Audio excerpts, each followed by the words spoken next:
ఇంకా మానవ కళేబరాలు బయటపడుతున్నాయి. ఇప్పటిదాకా 6 చోట్ల లభ్యమయ్యాయి. DNA టెస్టుల కోసం ఆ ఎముకలని ఫోరెన్సిక్ ల్యాబ్ కి పంపిస్తున్నారు. చనిపోయిన వారి వయసు 22 ఏళ్ల కన్నా కూడా తక్కువ ఉంటే ఫలితాలు చాలా స్పష్టంగా వస్తాయని ఫోరెన్సిక్ నిపుణులు చెప్తున్నారు. 1995 నుంచి 2014 వరకు 11 ఏళ్ల పాటు ధర్మస్థల్లో దారుణ హత్యలు జరిగాయన్నది ఆరోపణ. అయితే ఇది ప్రచారం కాదు, నిజంగానే ఏదో జరిగింది. ఏదో కాదు, ఊహకందనంత ఘోరాలు జరిగిపోయాయి. కానీ ఏళ్లు గడిచిపోయాయి, ఎవరికి తెలియలేదు. అందుకే ఆ అప్రూవర్ చెప్పిన చోట ఆధారాల కోసం వేట మొదలైంది.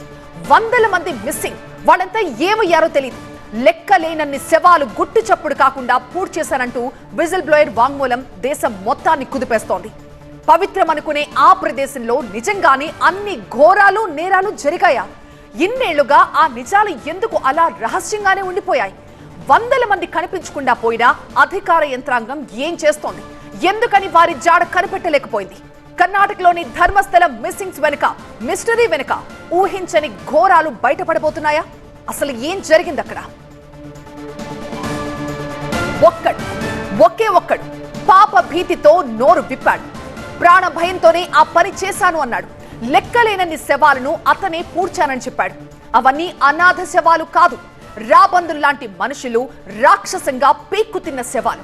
స్కూలుకెళ్లే పిల్లలు, ఒంటరి మహిళలు, నోరెత్తలేని పేదలు, ఇలా వందలాది మంది శవాలు, ఒంటి మీద నూలు పోగులేని మృతదేహాలు. ధర్మస్థల మట్టిలో వాటి అవశేషాల కోసం ఇప్పుడు అన్వేషణ మొదలైంది. నా చేతులతోనే వందల శవాలని ధర్మస్థలలో చాలా చోట్ల పూర్తి చేశారంటూ వాంగ్మూలం ఇచ్చాడు ఒక వ్యక్తి.